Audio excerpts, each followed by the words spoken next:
Hello, team. We want to welcome you to Module 8. You made it. This is the last module, and Dr. Scott and I hope it's been very informative for you and that you leave this course really having just a better understanding of a budget and educational budgets. And, Module 8 is another one. Of course, we said we love the content of Module 7. I think we just love all the content. But Module 8 is called Governance Structure and Politics of Education. And this is one of those modules that once we discuss the governance structure, once we talk about how you can be engaged politically, we really hope this is something you'll take away from this course from now on, because we need advocates fighting for public education and that it's funded, fully funded, and that we support it. So really excited about this. We're going to begin with the governance structure. And I think when we talk about governance structure, it's probably best to start at the local level here. And of course, we have 7 board members. So if you will, just talk to us about our local board members. Yeah, we have 7 members of board members, and the board makeups across the state of Georgia are different. Some districts have more, some have less, and there is some code section that deals with the number of board members, but a lot of times there's local legislation, there's constitutional amendments, there's federal orders. So there's a lot of reasons for different size boards. And so, you're going to see that across the state of Georgia.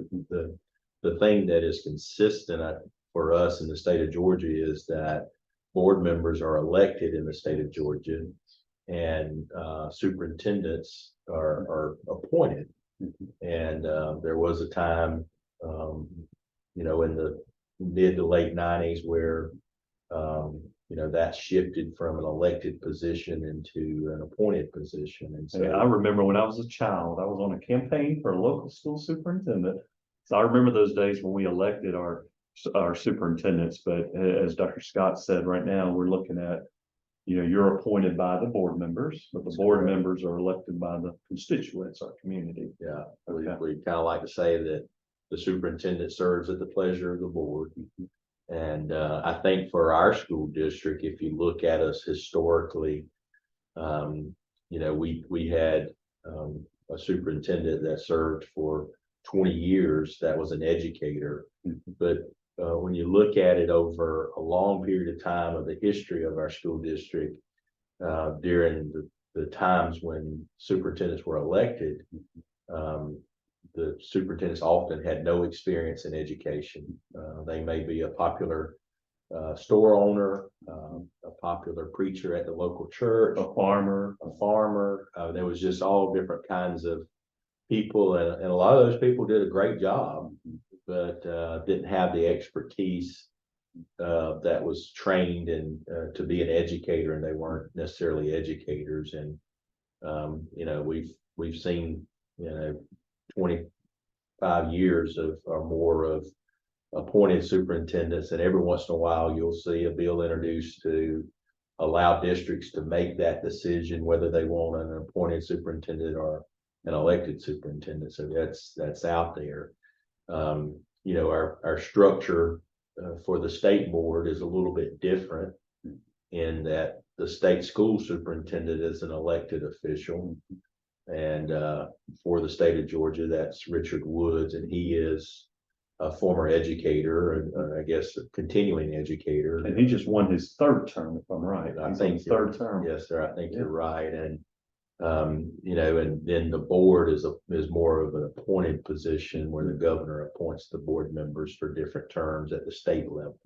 So it's a little bit different structure at the state level, but the state school superintendent is a constitutional officer, and so that is different for us at the state level. But back to our local boards are very specific in in their duties and responsibilities. And if you look at Georgia law, even the law says that elected board members are unlike any other elected official, that they're elected to represent all students in the district, not students in a certain attendance zone or a certain district, even though board members are elected for the most part based on an area that they represent. So the voters who are able to vote for them and who they're representing, so to speak, is by district. But when they become elected and they're sitting at the table and acting in their official capacity as board members,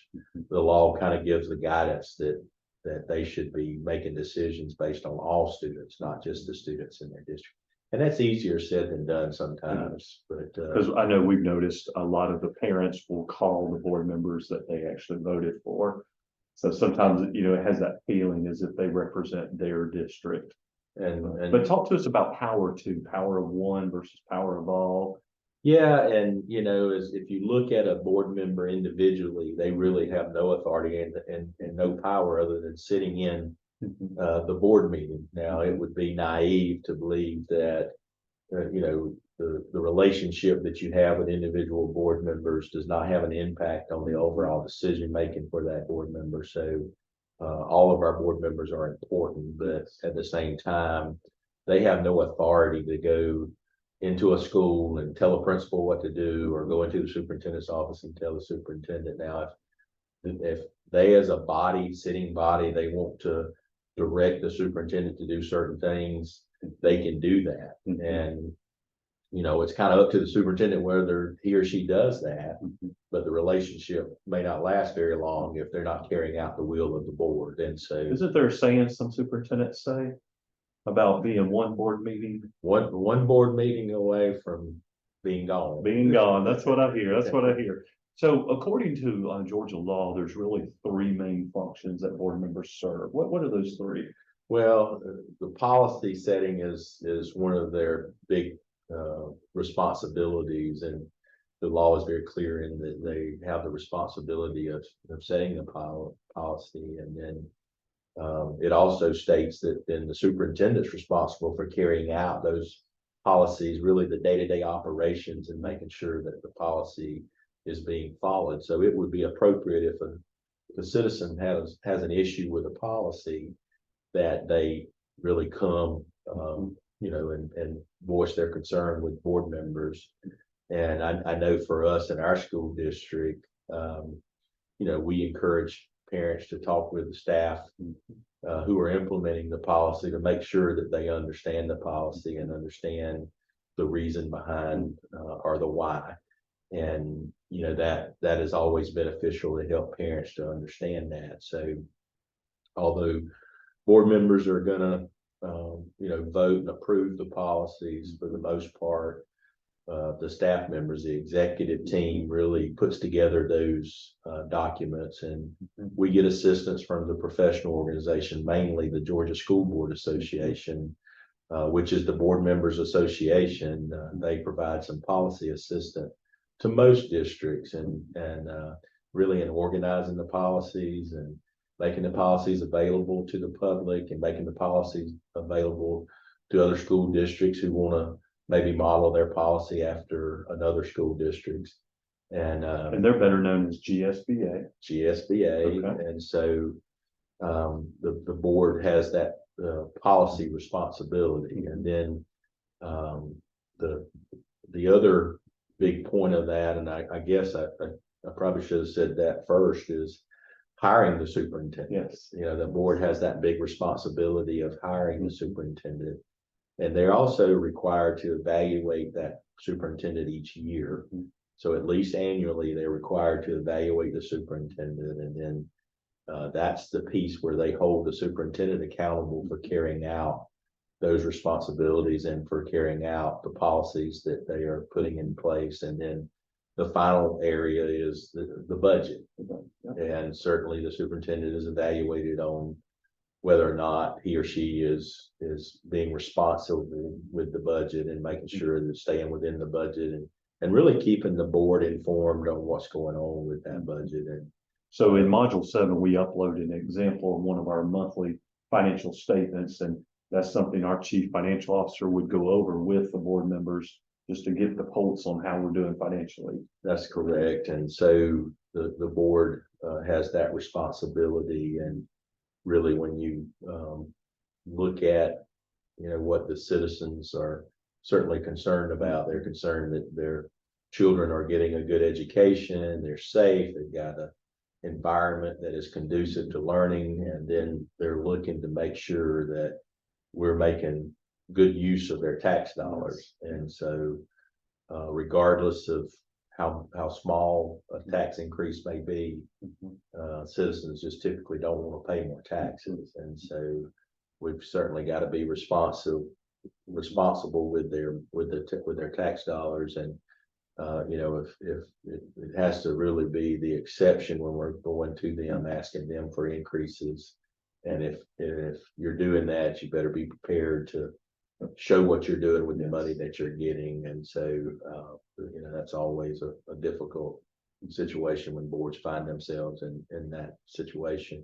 So to summarize for our students here, the three main functions of board members: hire the superintendent, and I guess there is a hire and or dismiss the superintendent. That's right. And then number two would be the budget, approve the budget. And number three would be the policies, approve the policies that the superintendent and his or her staff will implement or follow. That's right. Okay. And generally, as just a point of clarification, when the superintendent also makes recommendation for employment, so some part of, and really it's part of the budget process, the board's going to approve the positions, and then the board's going to approve the hiring at the superintendent's recommendation. So like a principal, new principal. That's right. Okay. And so, technically the board has to act on the superintendent's recommendation. They can either vote it up or down, but the superintendent has to make that recommendation. Again, the board kind of holds the power to dismiss the superintendent if their will's not carried out. And so, it's not like they have no authority for hiring personnel, but it really has to be the recommendation of the superintendent, because the superintendent's the one and the staff are the ones who are going to work with that person on a daily basis. And if there's issues, have to deal with those issues. Well, before we leave the school board members, one thing that you guys will do in this module is identify who are your school board members. Have you built a relationship with them? And, once we've hit that local form of governance, what would you consider to be the next step out that they need to build relationships with? Well, and I just make one last comment on the board members. I think we're very fortunate in Houston County that we have a really good board, and we've got a very I should say a board with very diverse backgrounds. Yes. They're coming from business and industry and retired educators, just a variety of people that are on the board that bring a lot of wisdom to the table, and a lot of life experience that they can lean on, and they really are there for the students and there to make our school district better. So we're just very fortunate to have a really, really good board. But with regard to your question about the next level of government, of course, in the community, we have a lot of people who are more kind of equals to the board, and it's not that they have the same structure exactly like the school district, but you have city council people, you have county commissioners, and then of course in our county we're a little different than some counties in that we have an elected chairman of the Houston County Commission, and then we have, like most municipalities, we have elected mayors, and we have 3 cities, so we have 3 mayors, and then an elected chairman for the county commissioners, and then we have that chair and then 4 commissioners. And so that's kind of our governance structure for our community. And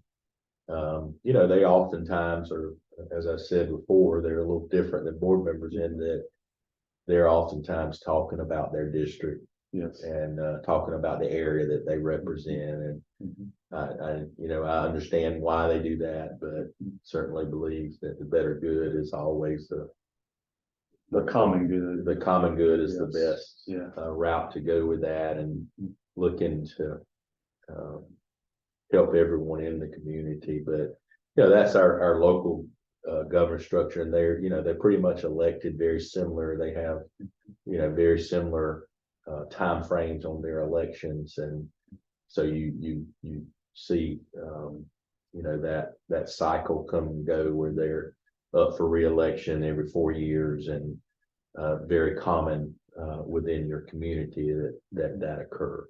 And from a budget sense, yeah, and I think we've talked about this in a prior module, but building that relationship with them, we build a new school, they widen the road out front. It's that partnership of working together for the betterment of the community. Yes, and we've done several community-wide projects where we've shared costs and having 3 municipalities, 1 county government, and then the Board of Education, having 5 government entities to come together to complete a project. And I think that's commendable and something that I think every community should strive to achieve is really just that cooperation. It's because it's about serving the citizens of your community. And if you build a new school and the community can't get in and out of the parking lot, or they can't, it's impeding their access to their neighborhood, or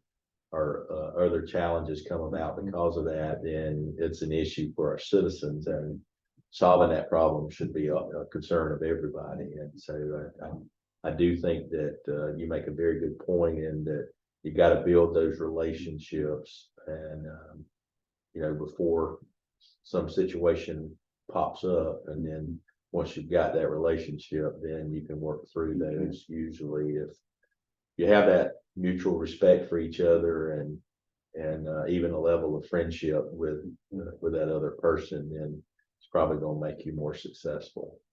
All right, so when we go out beyond the county, now the legislators, the state legislators, state senators, and of course they're in office typically January through March. They work 40 days, and they design the calendar each year under the House Speaker and under the Lieutenant Governor and the Senate, and a lot of education legislation will come from them. So why don't you talk a moment about their role? Yeah, and each year their main role is to pass a budget. Yes. And that's the one duty they're supposed to do by law. That's right? the one duty. That's the one, I guess, piece of legislation they have to pass each year. Okay. And the governor does have a role in that budget, in that the governor sets the expectation for revenue.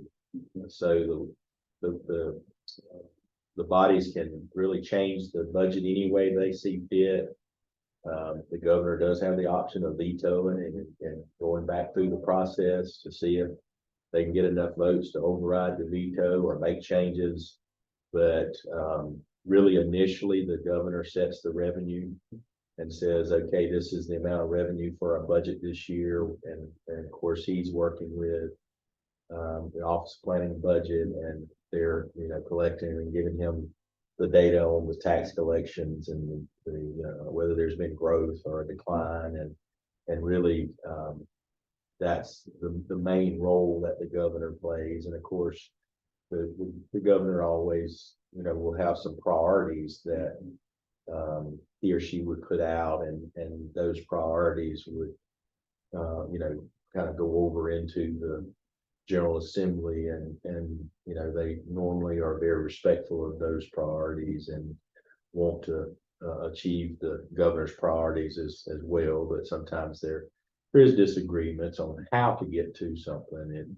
It may be that there's a disagreement on the amount of money, not on whether you fund it or not. So it's not always just a yes or no. It's yes or maybe, or how do we fund it, or what level do we fund it at. And I've always thought it to be interesting that the budget comes out, and a certain piece of the education budget, the one that just comes to mind is testing. Yes. It seems like we know how many students we have. We know about what it costs to test those students, and it seems like each year there'll be an amount that's introduced by the House, and that gets changed up or down when it goes to the Senate. And it's different opinions on what it takes, and I guess it's kind of how different people have different budgets in their homes and what they put a priority on. And so it's always interesting to see that. And, you know, we would love to go through a session where, you know, there was no controversy around education related bills, but unfortunately every year there's something introduced that causes us a little bit of concern. And you know, and I mentioned earlier about building those relationships, and I know that our board, you know, each year creates a legislative priorities to just kind of say, hey, legislators, we know that you know, you're getting ready for the new session coming up. And so in that November, December time frame, we normally draft the legislative priorities and share that with our legislators. And you know, really just kind of giving them what we feel is really important for them to think about when they do go to Atlanta. Well, I know we just finished the 2023 legislative session, and you know, two priorities that came from the governor's office was a literacy bill and a safety bill, and both of those passed. And you know, when you and I were reflecting on our board's legislative priorities, they're very tied into our budget class. And so why don't we share those with everyone right now and how it relates to budget? And Sure. When we look at our priorities for the legislature, support for public education and not vouchers is number one on our list. And now vouchers is like a buzzword out there. I think they also hear education savings accounts. They hear SSOs. What is all that? Can you sort of summarize that for everyone? yes, it's really taking state dollars and allowing the dollars to follow the child regardless of the type of school. Now there's all different state tax dollars. That's correct. And there's all different kinds of vouchers and names for the vouchers, and they target certain groups. And I know several years ago, you know, there was some legislation and special education students got added to the legislation. And that was called Senate Bill 10 back then. Right. Yes. Well, there was actually something after that. After that failed. Senate Bill 10 actually passed. It did, yes. But there was another piece of legislation that was more of an overall general voucher, and it included special ed students, but it required the special ed student to withdraw from services. So they had to sign off that they no longer wanted to receive all their IDEA rights and services to special ed. So you know, we see these voucher bills you know, come through pretty quick. And you know, regardless of which side you're on, you know, of vouchers and whether you think a child should be able to take the dollars, I think if we're being fair, we would say that if someone receives the tax dollars, then they should have to have the same accountability from a physical standpoint. When, you know, from a financial standpoint, they should have to account for where those dollars are spent and how they're spent, just as school districts, public school districts have to. And then you know, same accountability for students. We want to ensure that students are getting a quality education. And if it's, you know, something that local schools, the local public schools are required to do from an achievement standpoint, then anyone that receives those voucher dollars should be required. You know, it shouldn't just be that they're a good school because they say they're a good school. Yes. You know, what even bills they pass, such as the safety and literacy bill, you pass it for all schools then, if you're going to start sending tax dollars to private and religious schools. Right. So, you know, I really would love to see, you know, if that's the direction we're headed. And, you know, I would love to see that accountability there, and you know, everybody playing by the same rules, leveling the playing field, so to speak. Yes. You know, that's something that has been around for a long time. I remember, and I'd be scared to even guess how many years ago, but when I was working on either my master's or my specialist degree, you know, we were talking about vouchers back then. Wow. And it was, I believe, in the mid-90s when we were talking about vouchers. So vouchers have been around a long time, and that's something that our board really wants support for public education, and really is worried right now. The economic times are good, and we're just worried that if times get tough and there's lots of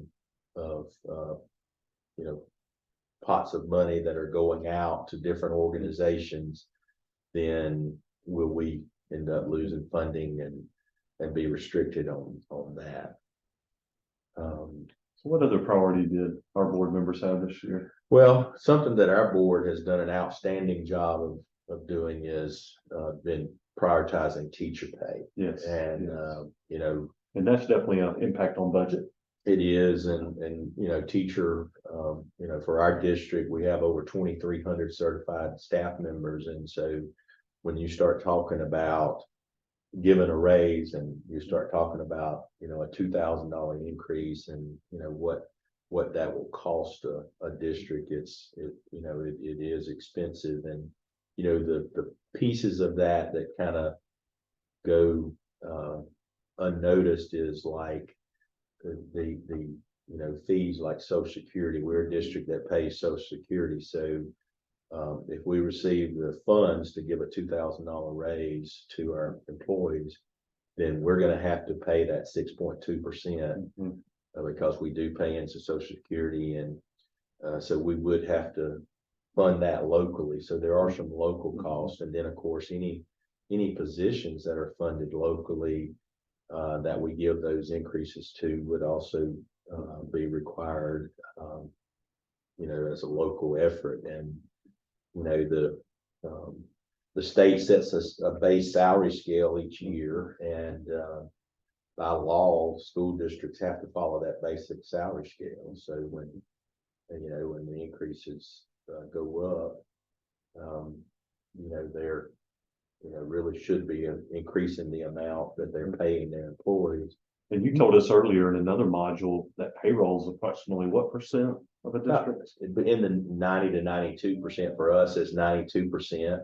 Okay. And we've really concentrated on getting our starting pay for our teachers up. And with our proposed budget for FY24, the starting salary for a teacher in Houston County will be $48,455 with a 4-year degree. And so our board has worked really hard to increase that, and it's a priority in our budget, and it shows in the numbers. And of course, as benefits continue to go up, that also has an increase. So teacher pay continues to be a priority for us, and we continue to encourage our legislators to increase that pay, because that means the district does get more reimbursement when you get a pay increase, and that's impacted.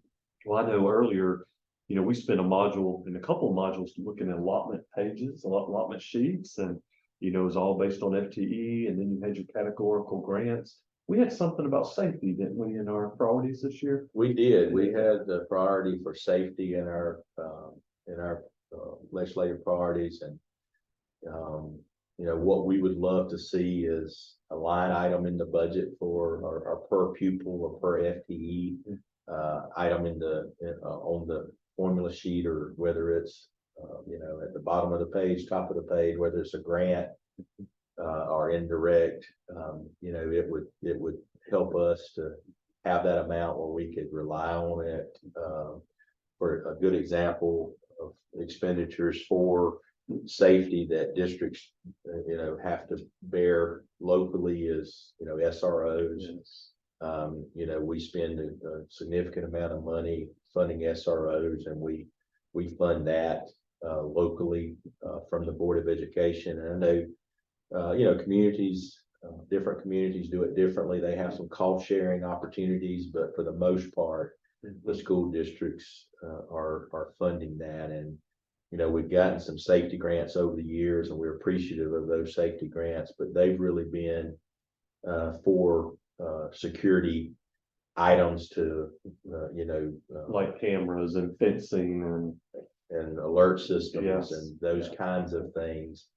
And you can't count on it when it's not built in annually. That's right. And so you're not able to use it to pay for SROs or pay for staff members or do, a lot of times, it's, just not something that you're able to do anything that you're going to have repeat cost on because it's a one-time fee. So they're really not looking for you to spend the money in those ways. And this year we're very fortunate for the FY24 budget, and well, it was actually in the amended 23, but it's to be spent over the FY24 budget. We were allotted the 50,000 per school safety money. So certainly appreciative of that, but would love to see some safety money, even at a reduced amount that we could count on as part of the formula on a year after year basis. And so we would love to see that. And the final priority for us was just those expanding the opportunities for retirees to return to work. And I know that Dr. Evans, we talked about last module that Dr. Evans is, he would like to see that expanded some, because just not having a whole lot of people take advantage because it's pretty restricted right now. And really just wants to give school districts another tool in their tool chest. That's not the answer to, fully staffing everyone, but it's just another tool in the tool chest, and it helps. So. Well, I know we started with the local board members and worked through the county and the state, but before we hit federal, are there some statewide professional organizations that they could join, or how can they keep up what's important, what's happening, what this education legislation? Because we know they're on typically January to March. They do 40 days. It's a tough time. And as educational leaders, we all need to stay in touch. What bill's out there? We need to communicate, our thoughts on the bill. What are some organizations they could join? Or yeah, well, I mentioned earlier the Georgia School Board Association, GSBA, and it is an organization for our board members, and of course we attend their conference and training with our board members, and but they are important resource when it comes to the General Assembly, and they have a document that they refer to as Capital Watch. And anybody can go on and sign up, or anybody can go to their website and look at their resources. So, that is our school board association, but they keep a close eye. They've got, like if it's an item that they're really hot on, it has a red button, and they'll have it as on the watch list, and it kind of do a red light, green light kind of thing with those pieces of legislation. And we had a couple of red lights this year, in 23. So they're, a professional organization for our board members, and they're kind of a partner organization with the Georgia School Superintendent, which is association, which is referred to as GSSA. Okay. And GSSA, they co-sponsor. If you look at the conference that they put on, it's the GSBA/GSSA conference, and that organization is for superintendents. You have to be a superintendent to be a voting member. You can be a cabinet level member, but you have to be a superintendent to be a voting member of that organization. And that one falls under a larger umbrella that's called what? It's called GALE. GALE. So the Georgia Association of Educational Leaders is the umbrella organization, and there's a lot of, I always refer to it as alphabet soup. So if we have any assistant principals, district office staff in this course, that's a great organization for them to join. It is. GALE is the umbrella organization. GSSA is one of the affiliate organizations. They have GASIS for instructional leaders. All the levels of principals. So if you're a principal at the high school level, middle school level, or elementary school level, there's an organization there. Special education professionals, human resources, GASPA. So there's a big umbrella there, and you can certainly look at their website. About 3,000 members are in the GALE organization, and they just do a really good job of advocating for public schools, and they keep up with what's going on at the Capitol as well, and do a really good job of sending out information about bills and where they are in the process. And so they do an outstanding job of really doing doing that work. So if we have any teachers who's in the course, do we have some professional organizations for Yes, them? GAE and Page are two of the larger organizations in Georgia. There are some other teacher organizations, but we always encourage our teachers to be engaged in a professional organization, and and making sure that that they're being advocates for public schools, and regardless of how they are doing that, we would encourage them to get out there. And sometimes the bills that one group may support over another group may be different, but everybody's goal is still the same, is to make sure that students are getting the very best that they can get. Well, we've talked about the state level. As educators, we know the federal government impacts us as well. Who should they know at the federal level?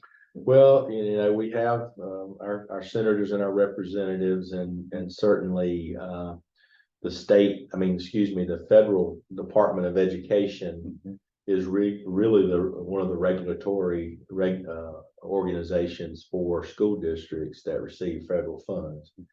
And most people receive federal funds, even if it's school nutrition dollars is a big part of that. And so most districts are going to receive school nutrition dollars, and then if you have students that are eligible for free and reduced lunch, and you have enough of those students that you're eligible for Title I dollars or other federal dollars, then you would certainly have those dollars coming in. And then special education, most all of our districts have special education students, and there is some funding with special education students, and we certainly advocate for fully funding what we refer to as IDA, and that IDA funding that we get for those special ed students. We feel like that the requirements for services outweigh the funding that we receive for those students, and we certainly want to provide the very best opportunity for our students. And but at the same time, we would be very appreciative of additional funding from the federal government, for those services. But our legislators are, at the federal level, as a lack of a way to explain it, but they're more at the 30,000 feet level. They really are at a higher level, and the impact is usually funding is how they impact us. There are some laws that come about, some regulations that come about. I know another one's Title IX. That's right. And who's our Secretary of Education? That's important to know, and their impact on our OCR. Some of that will change, right, based on the president elected or the Secretary of Education. So you look at, I mentioned the Federal Department of Education, and those departments are all under the Federal Department of Education. And so if there's a complaint filed and it's a Title IX complaint, then it's going to go up up to the Federal Department of Education, and then the process will work from there, and the school will receive notice, and then you kind of work through that. Same thing with OCR. OCR gets a complaint, and it's one of those things that if you're going to continue to receive those federal funds, then you pretty much have to go through and meet those guidelines. And then often with that, not to get too technical with it, but you may have something that goes to one of those departments, and you get a notice back that really has no findings, but then they also notify the complainant that there's a right to sue. And so they say, hey, we didn't find anything in our investigation, but if you want to file suit in federal court, you can do that. and then, I guess let the court take a deeper dive into whatever you're saying that's the And of issue. course, if they win, that can have a budget impact as well. Certainly could have a budget impact. yes. And so, it's a little bit different. Our interaction with our local governments, probably the one that we have the most interaction with until that General Assembly time comes. And then there's a lot of interaction during that time period. And I know you believe, like I do, that we have to build those relationships Yes. prior to us needing to call them and say, hey, can I ask you to vote no on this bill? And, and it's important that we share a heart with our legislators. And I think going back, particularly to our state level legislators, I would encourage you out there to, to build a relationship, find out who that person is. And, if there's something they're doing, we're educators and we're good at finding something to glow about. We are. And so, find something that you appreciate and let them know that you appreciate what they're doing. And that way it's a little easier when you have to make contact and about something that maybe is not so positive. And I would just warn you against, oftentimes if you go on these websites, you're going to see canned letters, or maybe even a professional organization that you're a member of sends out a letter saying, hey, here's a sample letter that you can send. And to me, the worst thing you could do would be, just to add your name to that and send it in. If you want to read through it and get some ideas, some pointers in there, some points that you may want to include in your letter to them or your email to them. But I would always say, relate it back to your school district, to your classroom, if you're a classroom teacher, to your school, if you're an administrator, just really, connecting, making that connectivity to you as a person, but then more importantly, if you're a parent, if you're, a citizen in that community, if you're, you're somebody's spouse, there's just all different ways you can connect with that legislator to let them know that you're a citizen that is a good, hardworking person in your community that really believes in public education, and they know that you're going to advocate for public education. Well, guys, I hope you see what the goal of this module was. We hope you leave here understanding the importance to know who's on your governance structure, who are your local board members, your county representatives, your state legislators. And once you know who they are, step 2, as Dr. Scott shared, build a relationship with them. And then step 3 is advocacy. When there's a bill out there that is against what you believe, it's important to share your heart with them in a professional manner. And we hope after you've watched this module that you will just be more involved politically than possibly you were before. Build those relationships, and let's do what's best for children. We sincerely hope that this course has been helpful to you as a professional, that you leave the course knowing a lot more about budget than when you entered, and that you just found this course to be rewarding. And we've enjoyed being the teachers for the course, and just appreciate you joining this journey with us.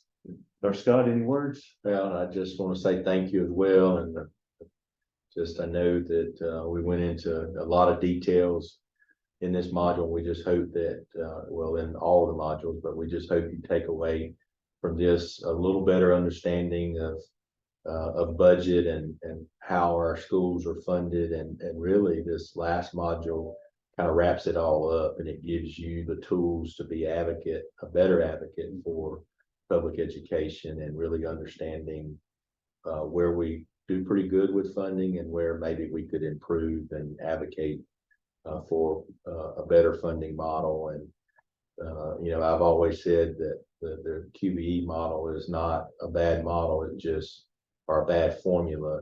It just needs to be adjusted for inflation and for more modern times, and maybe add a poverty component to it would be an outstanding change in my opinion. But maybe we'll see that in the future, but again, thank you for allowing us to be your instructors for this course, and we look forward to maybe working with you again. And congratulate you on being one step closer to earning that specialist degree.